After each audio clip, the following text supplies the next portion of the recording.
Hey guys, it's Allie. Welcome back to Infertile, the podcast. This is episode 174 called Liliana Vazquez. This episode is sponsored by PinkStork. At PinkStork, they create clean, natural supplements for women. Their diverse line of products, from gummies to teas and every supplement in between, offers something for every woman as they navigate their fertility, pregnancy, postpartum, and nursing journey. You guys, I spent a bunch of time on their website the other day looking at all the products. They have so much cool stuff. Because for PinkStork, wellness is personal. And as the wellness brand for women, they feel called to support all women on their wellness journeys. As you guys know, our bodies are wonderful and complex, but they don't always act the way that they should. And if you're listening to this podcast, I'm sure you know that. And whatever your ailment is, PinkStork is there to support you, both physically, mentally, and spiritually.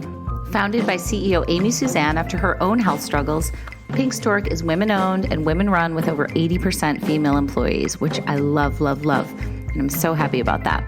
Their diverse team cares deeply about offering clean, natural products and also about the women who trust them every day. So wherever you are on your wellness journey and whatever your stage of life, you can trust their products knowing that they're designed, tested, and loved by women like you. The best part, guys, Infertile AF listeners are getting a very special discount. All you have to do is go to pinkstork.com and use code InfertileAF15 for an exclusive discount on your next purchase. Again, go to pinkstork.com, use code InfertileAF15, and you get an exclusive discount. Thanks, PinkStork. Today's episode is sponsored by PROOV, a women's health company dedicated to providing information and solutions on key fertility hormones so they can reach their goals faster. PROOV founder Amy Beckley, PhD, invented the first and only FDA-cleared PDG test after her own battle with infertility. When she learned her 7 miscarriages and 2 rounds of IVF could have been prevented by an inexpensive progesterone supplement, she set out to help other women better understand the success of their ovulation from home. PROOV's newest kit, Complete, allows women to measure all 4 key cycle hormones that impact conception from the comfort of home so they can get pregnant faster. With just one test kit, you can better understand ovarian reserve, identify up to 6 fertile days, pinpoint peak fertility, and check for successful ovulation. And now, the free PROOV Insight app takes your hormone knowledge one step further by providing numeric hormone levels, info about what they mean, and personalized action plans to help you reach your fertility goals faster. PROOV also offers an entire suite of at-home hormone tests and hormone-supporting products to empower you with the right information on your journey. You guys know I love female-founded companies and products that can truly benefit those battling infertility, so definitely check out PROOV. They are awesome. They've been with me from the beginning, and the best part is that they're giving Infertile AF listeners a special discount code. So go to PROOVTest, that's PROOVTEST.com, enter the code ALLI25, ALI25, and you'll get 25% off your first PROOV order of $25 or more. Again, that's PROOVTest.com. Enter the code ALLI25 and get 25% off. Thanks, PROOV. This episode is supported by RECEPTIVA DX. The RECEPTIVA DX test can help couples struggling with unexplained infertility. Getting pregnant isn't easy, as so many of you know. Many couples struggle with infertility, and unexplained infertility can be particularly frustrating. Women facing unsuccessful IVF may not know that endometriosis is the underlying cause, a disease that can impact the success rates of IVF treatments and often has no symptoms. The RECEPTIVA DX test can help identify endometriosis before an embryo transfer, and it has the potential to save women the stress, anxiety, and cost of multiple failed IVF attempts. The good news is, multiple studies show treatment of women with a positive RECEPTIVA DX test improves live birth outcomes by over 50%. RECEPTIVA DX can detect all stages of endometriosis and help women make better decisions in planning for pregnancy. You can learn more at receptivadx.com or download their app, which is also called RECEPTIVA DX. All right, guys, welcome back. Today I am talking to Liliana Vazquez, who is a style expert, a TV personality, host of E! News, and founder of the LV Guide. I'm sure you guys know of her. She's all over the place, and she's going to tell us all about the 6 years she spent battling infertility. So we're going to talk about how she met her husband, how her first retrieval got messed up, how it's difficult to talk about infertility in her Latin community, how IVF is a thief, and she goes into that and has a really, really great way of framing it. So much more. And also how she had her baby boy, Santiago, who she calls Santi for short, which is so cute. So she is awesome. She's such a great storyteller, which isn't a surprise because she is a major TV personality, but we had a great time chatting. She's really raw, really honest, no bullshit. And I just loved our conversation, and I hope you do too. So without further ado, this is Liliana's infertility story.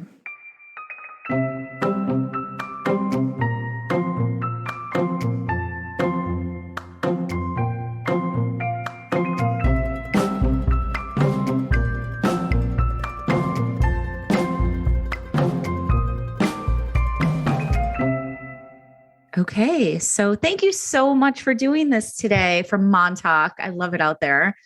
Thank you. It's exciting to be here with you, and thank you for letting me be one of your stories. It's so great to meet you. So let's just start at the very beginning. I always ask people, did you always want to be a mom and have kids?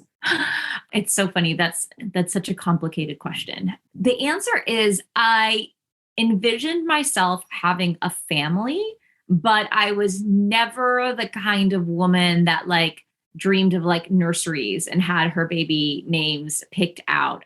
I am first generation Mexican and Puerto Rican. Mm-hmm. And my mom always instilled a real love of education and curiosity in me. Mm-hmm. And so I was kind of raised to look beyond not to say this disrespectfully, but for her, the constraints of traditional gender roles that she mm-hmm. grew up with. Mm-hmm. And so, I was one of the first people in my family to go to college, out of our town, forget out of state. That was crazy. I was the crazy girl that left. Right. So my priorities were different. I really wanted to focus on building my career. I wanted to travel. So I knew that family would play a key part in my life at some point, but I wasn't hyper focused on it.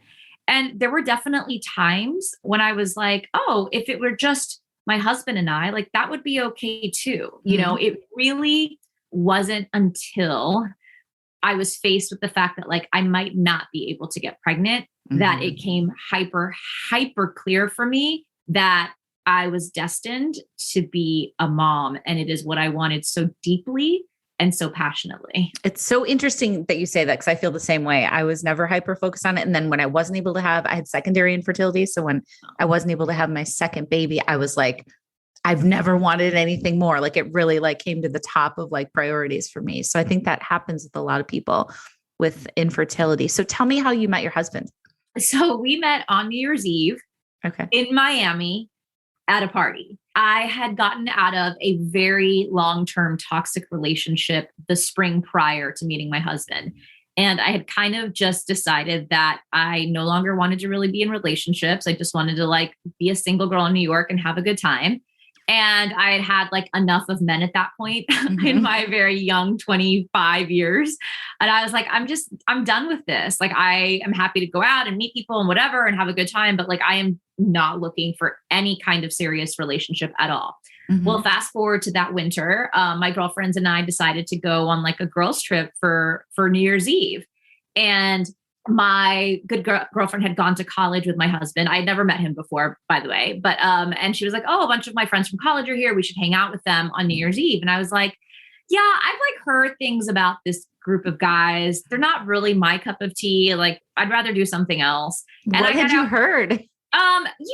There had been some stories about, and by the way, let me preface with, my husband was not part of this group in the stories that I had heard. His name got thrown in because it's a group, but he was never present for any of this horrible stuff that happened. Okay. And what I mean by that was this was a group of guys that worked in finance and hedge funds, and they had gone on a big dinner with not a bunch, but my girlfriend, Lauren, and a bunch of her friends. And then they had itemized the check. Mm. And come on. I don't care about splitting.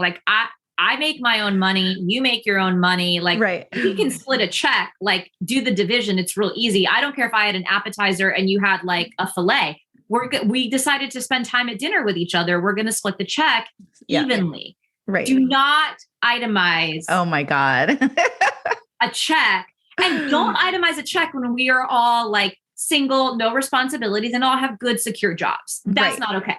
Exactly. So there was that. And then there was just like some instances of just like really bad, like toxic frat boy behavior that I had heard of. And again, I was coming out of like a toxic frat boy relationship. So I just had I had zero tolerance. Like that's just not what I wanted in my life. You don't want douchebaggery coming into your life. No, I don't need it. Like I'd had enough of it in college and I had enough of it post-college. And I was just like, those aren't the people I need to spend my very valuable time with. Right. So this was the reputation that I had, going into this night of this group of young men. And, I painted all of them with the same brush, which I should not have done. And that is I learned to not do that because my husband was there that night and he is not any of these things. And so, we met on New Year's Eve and we were engaged 9 months later. So dreamy. I love it. I mean, listen, every relationship has very like high peaks and very low, deep valleys. But we met 9 months later. I mean, we got engaged 9 months later and then we married like a year and a half later. And then we were like 20, I was 27 when I got married and, we lived and have a beautiful life. We both love to travel. We're both really independent. We both love our jobs and things were really, really good. And then I went to my gynecologist and everything was different. So what happened? Were you guys talking about building a family and what did the gyno say? I would say that, I was 35 when I went to this appointment, but so I got married at 27. Mm-hmm. I wanted nothing to do with even talking about kids until we were like really in our like 30s. And even then, it was my husband who was driving the conversation at like 30, 31, 32, his friends, he's a year older and his friends were starting to have kids. And I was like, that's amazing for them. And like, I love like the fact that we get to hang out with friends that have children, but like, I am not there yet. Like, I was starting a career from scratch, basically at like 30, so the last thing I needed was something to take my time away from that. And I knew from my friends that had children young that like, they are everything. Like you can say that you want balance. You can say that you're still going to work, but like in the beginning, in those first very, very important, like few years, like they are your life and it's wonderful that they're your life, but you have to be ready for that. And I wasn't. And I wasn't going to pretend like I was. And so I kind of was like, babe, I get it. Like we'll get there, but like, I'm not there yet. Like I'm new, I'm starting a career from scratch and this is really important to me. And it's really valuable. And like, and honestly, we had only dated for 9 months before we got married. And I'm not saying that having a lot of years under your belt makes you better parents, because I can tell you this now, we waited forever for whatever reason, but it didn't make us better parents. We're still in constant conflict because you are new. Birth doesn't just give birth to a baby. It gives birth to new human beings as parents. So true. We are different. So it's not that at the time I thought we don't have the kind of foundation that I think we need to like bring another human into the world. Right. So we waited. And then at 35, I got offered an amazing job. I was asked to co-host with Meredith Vieira as part of her panel. So awesome. I was a contributor on the Today Show. So I was juggling 2 network shows. And in that time, I was like, oh crap, I got to go to the gynecologist. So I did. And my gynecologist is amazing. And I love her because she is not one of those doctors that's like, oh, you're 35, like you better get on it. She was like, oh, I read the announcement in the paper. Like, congratulations. I'm so excited for you. Like, this probably means that you're not going to be hyper-focused on family for a while. Have you thought about like, is that something you want to do? And I was like, yeah, we thought about it, but I'm not like, we're not actively trying. She's like, great, I'll get you more birth control. And then she also said, but while you're here, we're going to do just like normal blood work. I just want to run like a really casual AMH test on you. And I was like, well, what's AMH? Right. And she's like, oh, anti-malarian hormone. And I was like, oh, no. I'm not traveling to Africa. Like, I don't need a malaria test. And she was like, no, malarian. And I was like, I don't know what that is. And by the way, I'm somebody who is very proactive and very informed about my reproductive health and my health in general. I always think you have to be your number one health advocate. Nobody else is, right? And I had never heard of this at all. My friends had never said a word about it. No one had ever done this test. And I was like, okay, well, what does it mean? Yep. She's like, well, basically, she's like, it's just like one test that we do. It's very preliminary. And it just gives us a little bit of a window into like your egg quantity, not quality, just the quantity of eggs, and if everything is normal, cool, we'll just move on. I was like, okay, great. So we ran the test. I thought nothing of it. I didn't even Google it when I got home, to be honest with you. I was like, yeah, obviously I'm fine. I'm healthy. Right. I don't smoke. Right. Don't drink a lot. Don't do drugs. Live a pretty healthy lifestyle. I'm fine. Okay, well, shocker. Like a few days later, I am about to go live on Meredith's show and I see the office number come up and I'm like, okay, when they call you, this is bad. Like, this is bad, bad, bad. So I ran to the bathroom and sure enough, she was like, listen, she's like, I don't want to alarm you. And I was like, well, you already did because you called. And she said, but I got your AMH test back and I'm really concerned with the levels. It's like borderline undetectable. And it's very, very rare that I see this in somebody your age. Mm-hmm. I want you to come in and I want to repeat the test. And I was like, okay, but like enough of that. What does this mean? Right. And she was like, it doesn't mean anything because it could just, we've got a bad reading. Like maybe it's a lab. She literally said the word lab error is how low my AMH level was. Wow. And I said, okay, but what does it mean? Mm-hmm. And she said, well, it just makes me very concerned for your ability to conceive naturally. And I was like, does that mean I have to have IVF?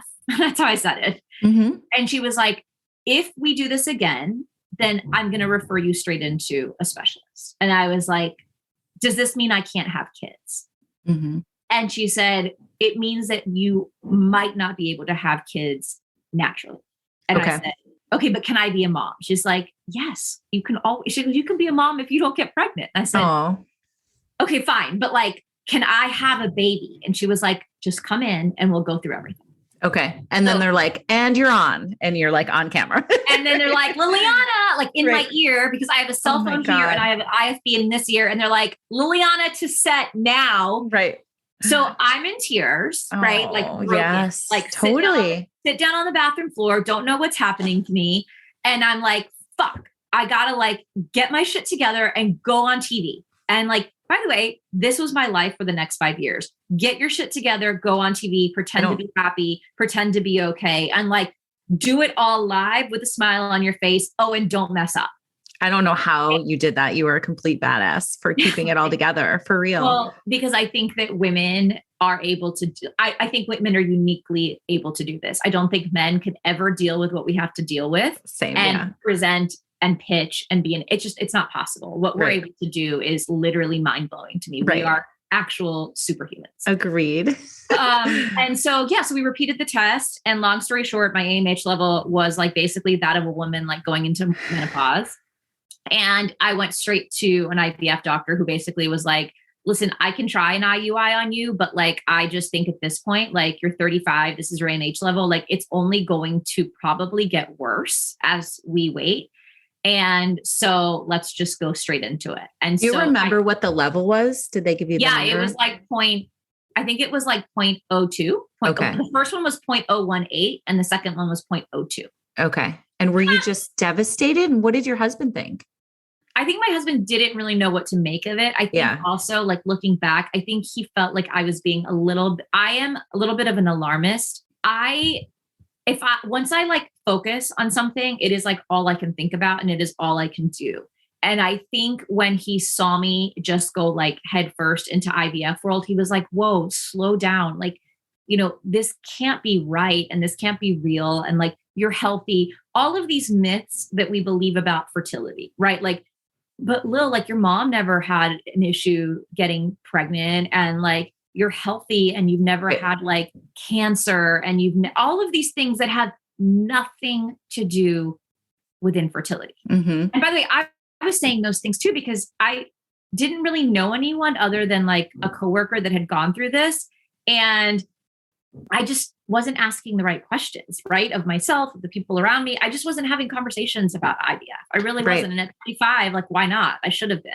No, I was the exact same way. And it's so funny because our numbers line up too. Like I got married at 27, moved to New York at 30 and starting kind of a new career chapter. Wasn't thinking about having kids. Didn't know anything about my fertility. 35, I had my daughter, but it was like, then I had secondary infertility. So lots of the same parallels. And I think it's very common as women, like we just aren't taught a lot about fertility, and it's very frustrating. No. And, honestly, I think back about, I think about how important my doctor was in all of this, because if she had not run that test on me that day, I would have completely plowed on in my career and in my life. And maybe at 38, maybe at 39, I would have been like, oh, okay, now it's time.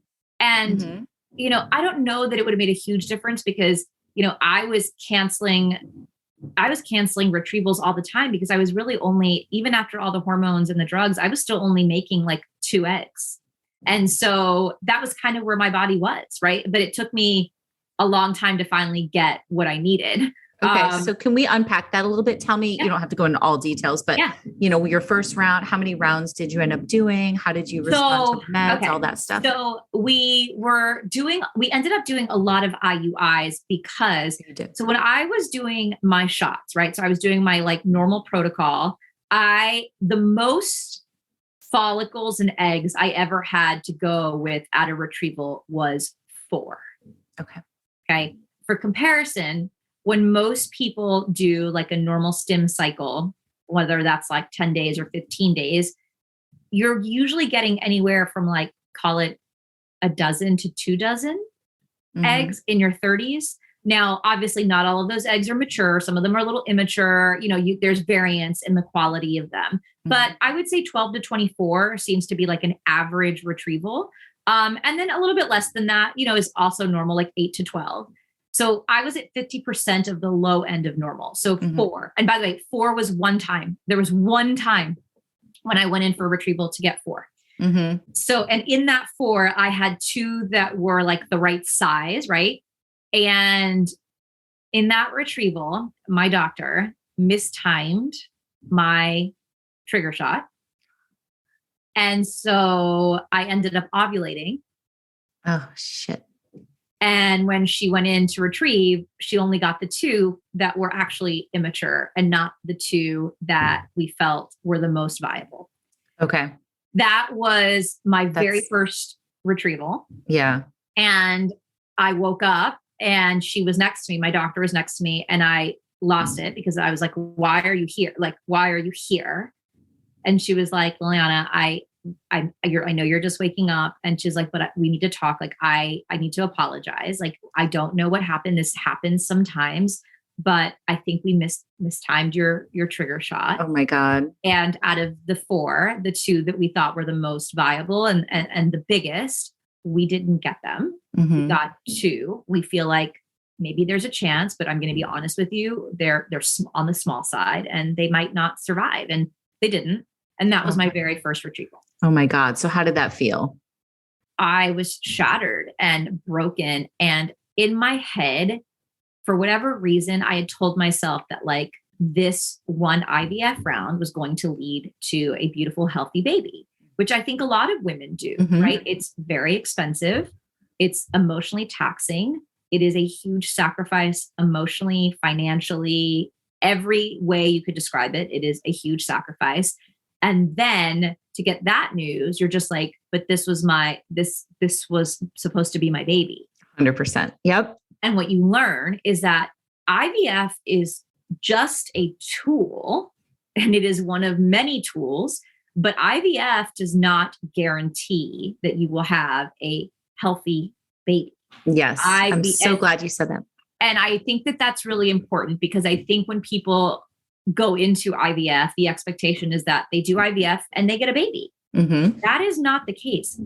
For me, best case scenario, I did IVF and I was getting a viable egg. Okay. Right. An egg. You get an egg. That is what IVF means. You get an egg. It doesn't even mean that you get an embryo. And by the way, sometimes you do IVF and you don't get an egg. I know. It's a gamble. All of this is a gamble. There's no guarantees. Why. And I know my doctor said this to me. And by the way, my doctor's amazing. They were all amazing. I went to 3 different doctors, all of them amazing for different reasons. And I changed doctors because, sometimes I would want to change the protocol. And again, I believe in being your own best health advocate. And if my doctor didn't agree with that or felt like that wasn't the best decision, then I wanted to get a second opinion, right? So that's why I saw multiple doctors. But I do think that it's important that we do not equate IVF with having a baby. because there's a lot of steps that need to happen in between. And if you disconnect that, then I also think that you're able to really understand what the process is and how many times it might take to actually get to the end result, which hopefully is having a baby. But to equate IVF with a baby and a healthy pregnancy, we should no longer be doing that. It's really dangerous. And I think it's very dangerous to the mental health of women going through this. Yeah. And I used to think that IVF was like a choice. Like you're like, oh, I just want to have multiples. Like I was so clueless about it before I got into this world that I was like, oh, it's for people that want to have twins or triplets and it works every time and you can pick your gender. And I mean, it was so I know. Off. I was an idiot. I was like an IVF idiot. Here I am going through this, somebody who's smart and has access to all of the resources in the world. And I was an idiot when it came to IVF for like at least the first 2 years. I knew nothing, didn't know, like wasn't talking. And I think a lot of the reasons that I didn't know a lot is because I made a really stupid decision, but it was right at the time, looking back, hindsight is 2020, to keep my IVF battle private. And I did that for a lot of reasons. I think culturally, IVF isn't something that we talk about in Latinx households. You know, I think at one point I'd been in my grandmother's house. This was when she was alive. And there was a story on Primer Impacto, which is like this evening news magazine about IVF. And I just happened to be there with her when she was watching it. She watched it every night.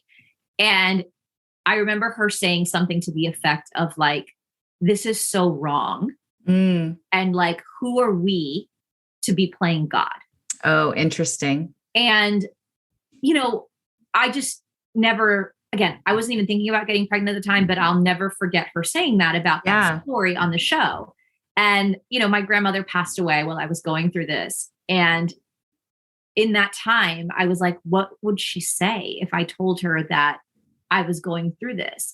And I know that she didn't mean it personally to me. And I know that if she had been alive to like correct herself, she would have said, that was something that I didn't know anything about. And I was having a reaction. And by the way, it's okay to not know about things and have a reaction and then go back and change your mind. Right. But that moment stuck with me. And I always thought, I don't want to have to explain to myself. And I felt so much shame because I felt like, oh, I can't do the thing that I'm supposed to do, which is make a baby. Like, how can I not do this? And also culturally, like, there's so many really dangerous stigmas and stereotypes about Latinx women, like saying, oh, well, like we just get like, we're like barefoot and pregnant in the kitchen, like popping out babies. Like our husbands look at us and we get pregnant. Right. Hey guys, sorry for the brief interruption, but I had to tell you about this new meal delivery kit service that is so awesome. So most of us have the best intentions to eat better, cut back on takeout, and make home-cooked meals. But real talk, it doesn't always happen. Gobble is the meal kit delivery service designed for real life.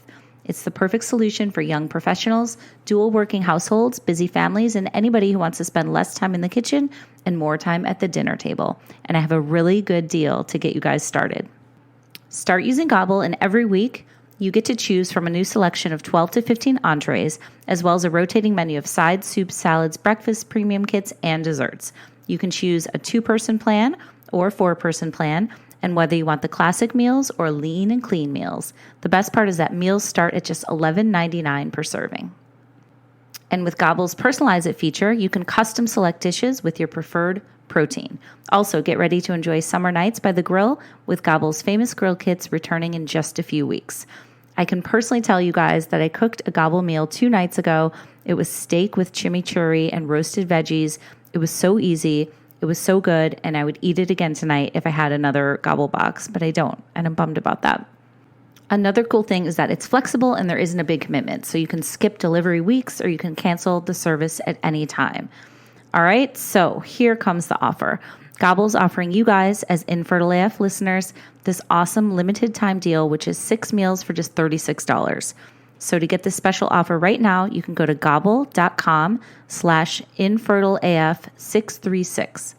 That's gobble.com/infertileaf636 for 6 meals for just $36. That's a lot of sixes, but gobble.com/infertileaf636. Do it, guys. Gobble it up. Thanks, Gobble. And so when you're battling against all of that cultural stigma yourself, you're just like, I don't want to share this publicly with my family, you know? And it was even hard for me to tell my mom. Really? When did you end up telling her and how did it go? I told her when I knew that I had to go right into like the shots, I told her, and she was wonderful. She said, and she was very honest. She's like, I don't know anything about this. Mm-hmm. I don't really know what you're talking about. And, I know the last thing you need is the burden of educating somebody else while you're educating yourself. Mm. So like, I'm going to try to not ask a lot of questions and I'm just going to be here for you. But just so like, I don't know anything. And so you're really going to have to like, if you need my like support on something specific, you're going to have to walk me through it because I don't know how to support you in something that I don't understand. I feel like that's like the perfect answer for your mom to give you, like just being so honest. She was. And I'm going to use that with my daughter later in life for anytime there's something I don't understand and just like, I don't get this. And I respect her so much for saying that because I didn't want her to pretend, right? And I didn't want her to fake support because you can feel that. She's my mom. Like I know when you support me and I know when you don't. But it wasn't easy because I couldn't talk to her about like the stuff.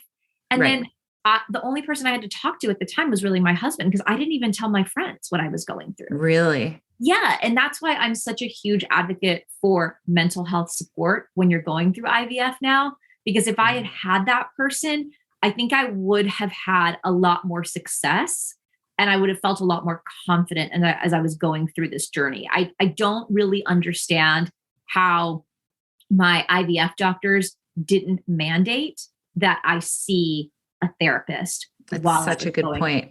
Yeah. And that's why, I co-founded Fertility Rally, which is a community of women, that are going through family building because I didn't have it when I was going through it.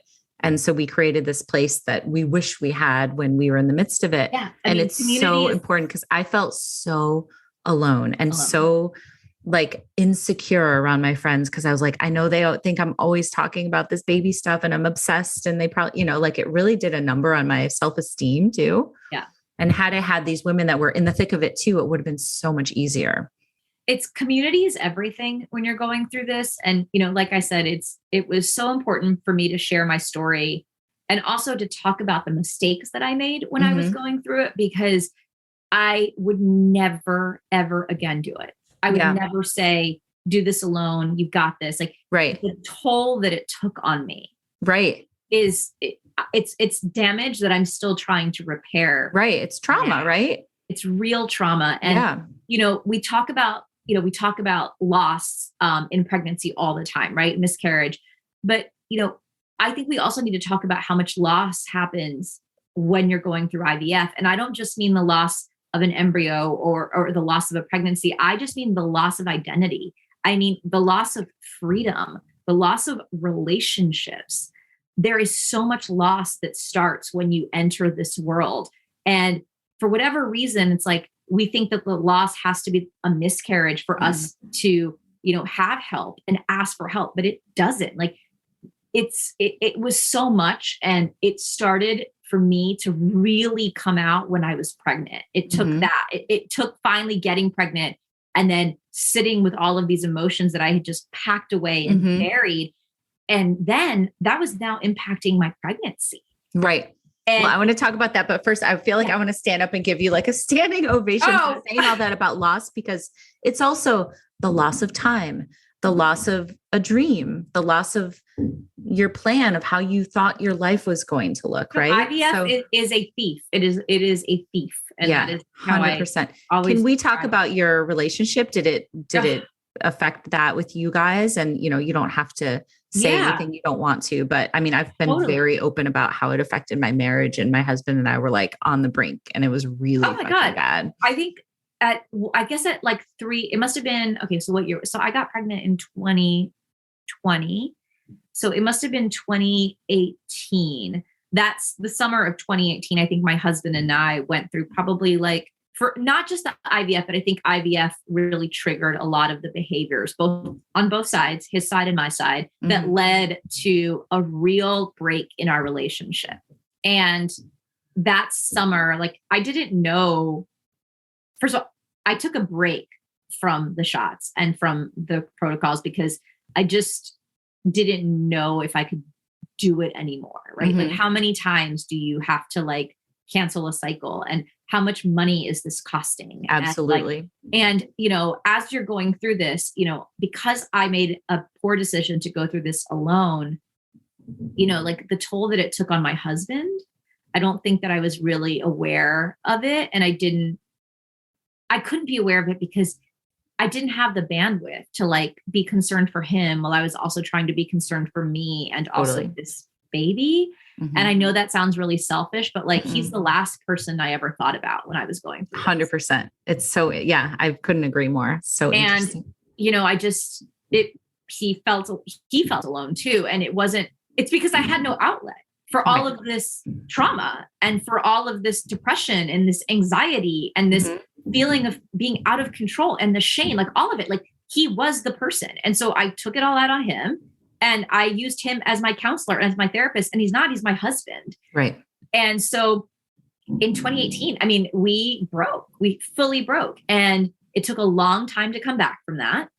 And when we finally came back from it is kind of when I think acceptance played a big role in like accepting the fact that like, you know what, like it's okay if I don't get pregnant. Like this is okay because we as a couple just want to be a family. We want to be parents. Mm-hmm. We don't want to be pregnant. We want to be parents. Mm-hmm. And when we accepted that as our destiny and our ultimate wish, that's when things really shifted for us as a couple. But also I think for me mentally, as I went into what became kind of that like last hurrah, like that last time where I was like, okay, this is going to be it. I don't want to do this anymore because I had already started exploring other options, surrogacy, adoption, donor, and I was really I finally became okay with all of that. Mm-hmm. But it really took breaking our marriage for us to come back and say, whoa, what are we doing? Exactly. And also for him to kind of say, there needs to be other people in your life that can help you with this. Right. So did you start going to a therapist then, or was it not until you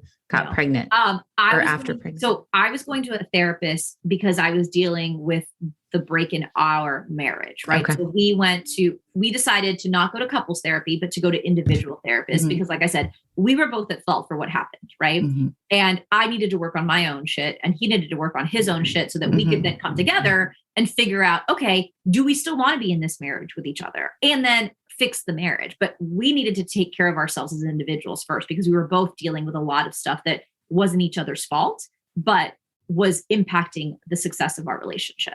Right. So at that point, I did share with a few very close coworkers and my closest friends what I was going through. And that really helped so much. Yeah, definitely. So what was going on treatment wise? So this was you decided this was our last round. This was kind of, So this was, from the summer of 2018 to really the fall of 2019.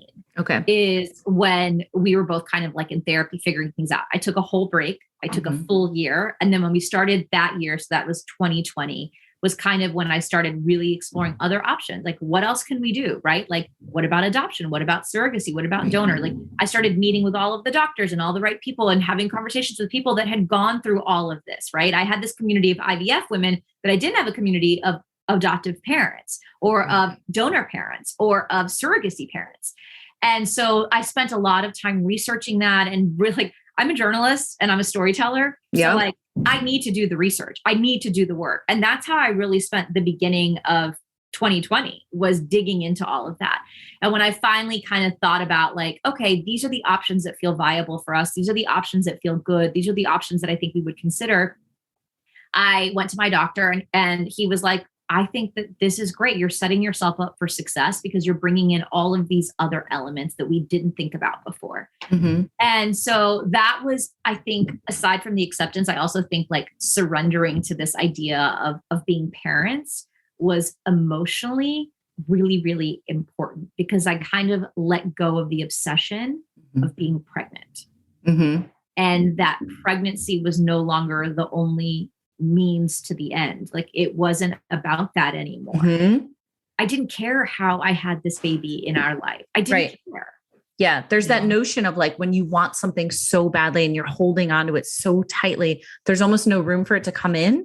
And then when you're able to suffocating this idea, when you're able to like release it and let go a little bit, there's something to that with energy or the universe, or I don't know, but I mean, I really believe that. And I know my doctor was like, okay, Liliana, cause he's a scientist. Right. But you know, he was like, okay, but yes, it just, I think it opened my mind. It opened all of my energy, but it just opened my heart in a very, very way. And it might have to do with stress and cortisol levels and all that too. You know, I mean, I think it all comes to play. Nobody knows the answer or why things work or why it doesn't work, but I definitely believe in the energy shifting and the mindset shifting and all that has a lot to play. I mean, science obviously too, but every little bit has a part, right? I agree. I think everything has a role. And I mean, it's a miracle, right? We can't, if we could recreate the miracle, everyone that wanted a baby would have a baby. 100%. We can't do that. Well, I'm scrolling through your Instagram and you are the most glamorous and like gorgeous pregnant person. So tell me about when it did work with your son. So we obviously all got locked down in March of 2020. And that really, I think, also forced a lot of us to just pause for the first time in our lives, at least for me. You know, I look back at all of the different rounds that I went through and what was going on and, you know, the transfers and then, you know, the 2-week wait. Sometimes, you know, I look back at what I was doing. I was running a marathon while I was trying to go through this because as much as I wanted this pregnancy and as much as I wanted this baby, I wasn't willing to really like take a break. Mm-hmm. And so I remember I did like a transfer and I think I got on the plane to LA like 18 hours later to fly to LA for the day. Oh my God. And looking back, probably shouldn't have done that. Yeah. But I just wasn't ready to slow down my life. I thought that I could do this and keep my life going at the same pace. And for me, it wasn't the answer. And I think the pandemic really forced a pause in my career and a pause in my life that I don't know that my son would be here if that pandemic hadn't happened. And I know that so interesting. The pandemic has been heartbreaking for so many families and it has been devastating. But I have to say that the one silver lining has been the fact that it forced me to shut down in a way that I never could have done otherwise. Yeah. Cause it seems like to me, just from an outsider's point of view, you've been busting your ass and doing so many different things career-wise, and you've accomplished so much. But it's like the hard work is evident. It doesn't look like anything was ever just handed to you. You were a hustler. I've never stopped hustling ever. I don't even know how to stop. And it's because you said it, nothing has ever been easy for me. Yeah. And that's okay. I'm like a fighter. I'm a survivor. Yeah. My mom's a fighter. She taught me how to fight and that's cool. Right. But I really only know how to do that. And so when we took that pause in 2020, we were in Montauk and things were slow. And, you know, I thought this is the time to do this. And so, you know, we still had our apartment in New York City. So I started thinking, okay, let me like get healthy and let me like go back. You know, I was like, let me try to like go back to like all the healthy habits, and that all failed miserably. So, you know, it didn't work the first time I tried it. And then I was like, you know what? I'm just going to live.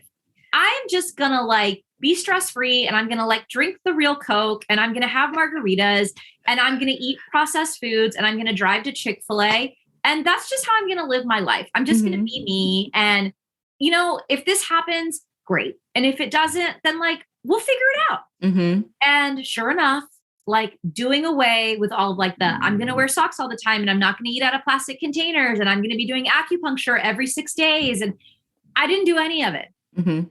I just lived. Mm-hmm. I chose the easiest way of living life. And I saw my doctor and we changed the protocol a little bit, but not really. And, you know, that was it.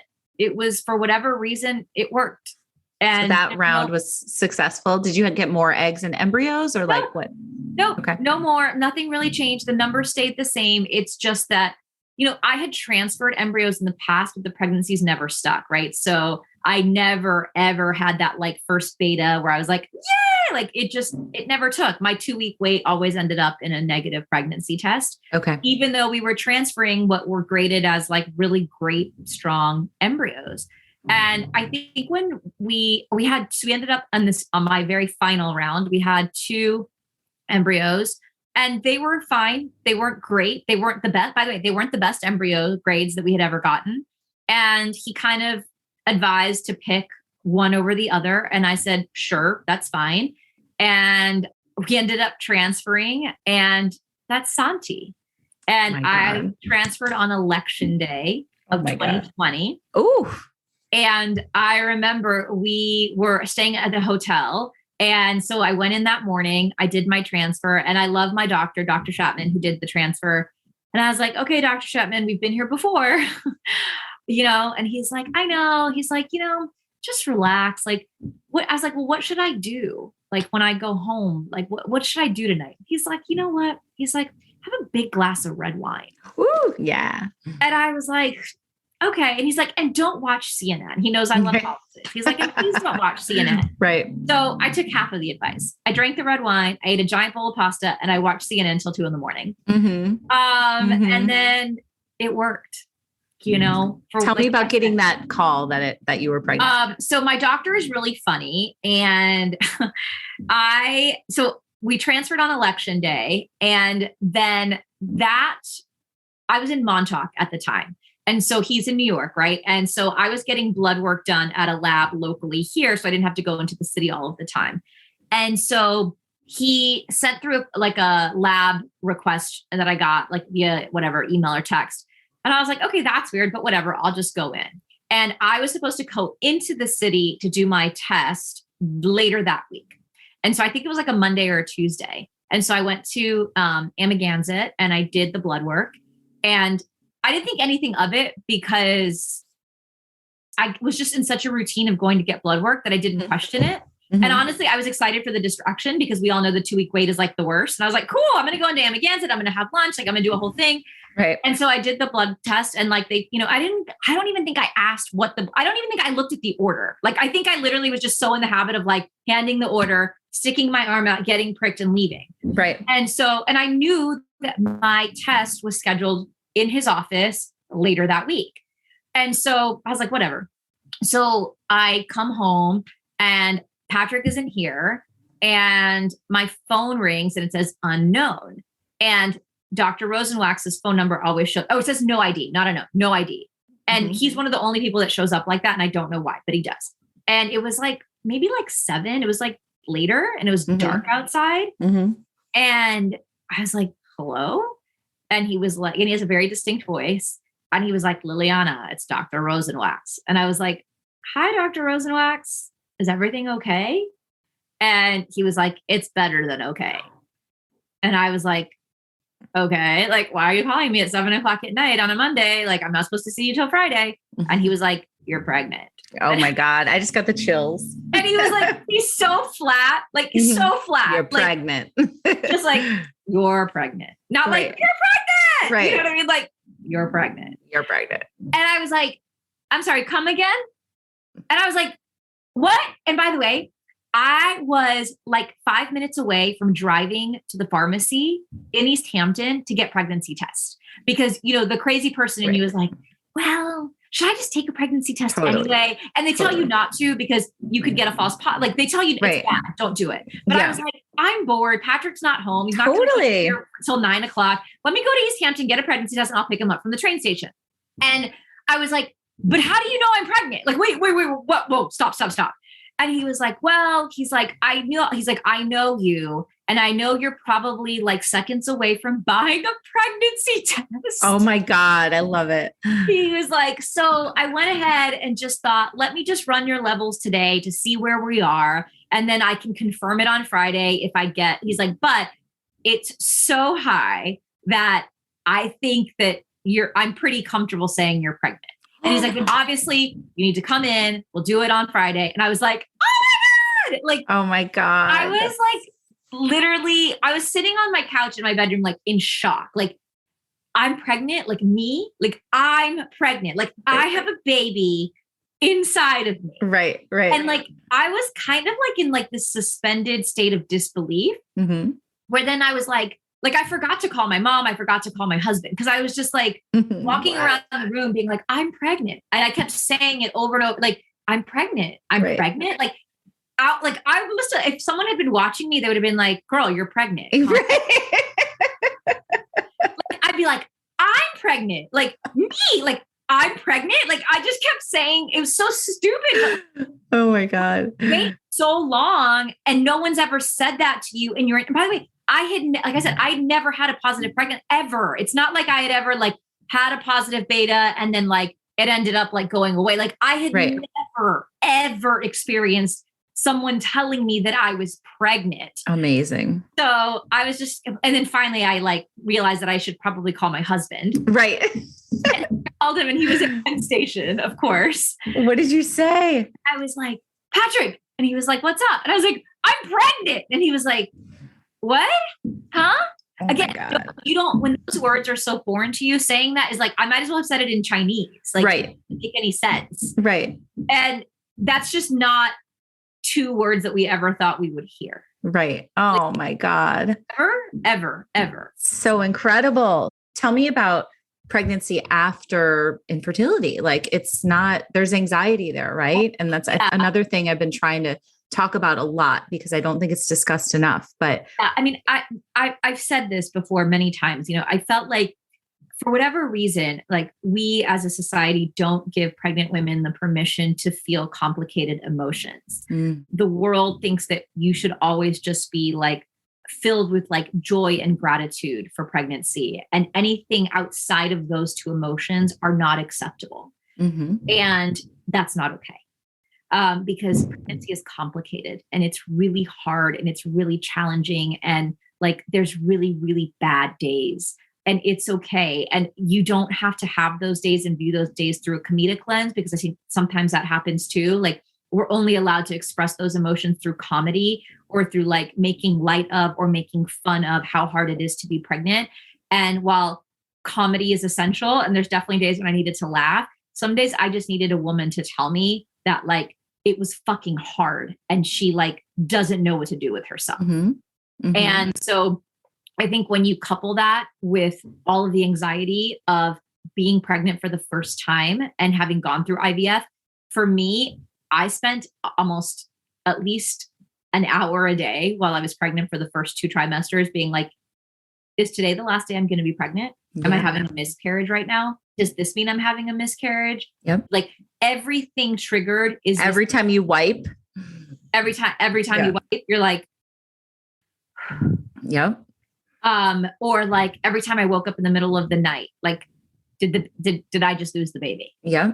And so all of this like anxiety and stress, and then how that takes a toll on you. Like I was depressed during, in my second trimester, I was depressed, and it goes back to the loss and the trauma that I had compartmentalized and put away and buried and hid. It was all bubbling to the surface.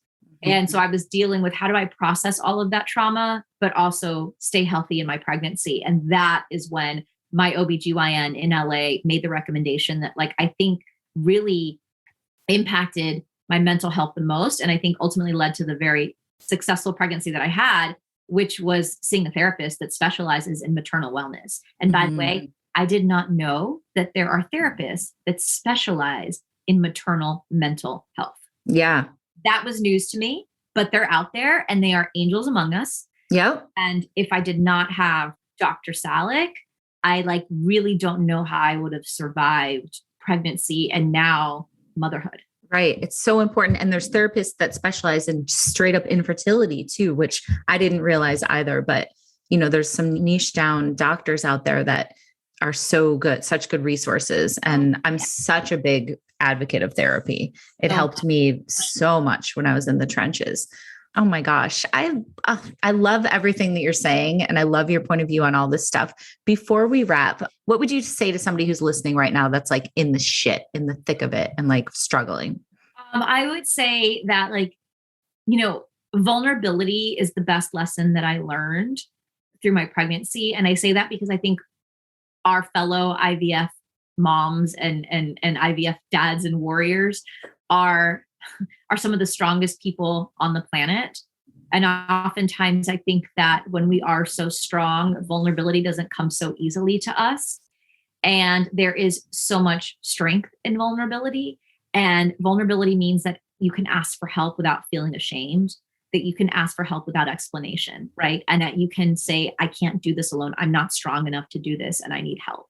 So really lean into that vulnerability, because not only does it matter so much when you're struggling with infertility, when you're pregnant, but I also think that it has made me such a better mom to my child. Mm-hmm.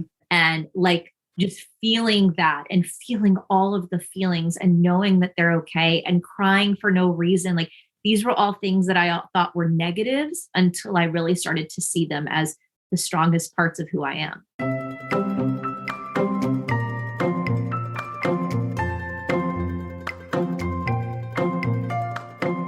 All right, my friends, thank you so much for listening. And thank you so much to Liliana for sharing her story. And so happy about her beautiful baby boy, Santi. He is so cute, guys. Check out her Instagram. And as always, if you guys are looking for community, please check out Fertility Rally. We are an online community, virtual community. We've got members all over the world. We have 4 support groups per week. We are there for you no matter where you are in your journey. So if you're just starting, if you've been in it for a while, if you are pregnant after infertility or loss, or you're a new mom, we have something for all of you. If you're single, if you're in a relationship, doesn't matter. Everybody is welcome. LGBTQ, of course. So we would love to talk to you guys and love to support you. So check us out on Instagram at Fertility Rally, or you can go to our website at fertilityrally.com. And I will talk to you guys next time. Thanks.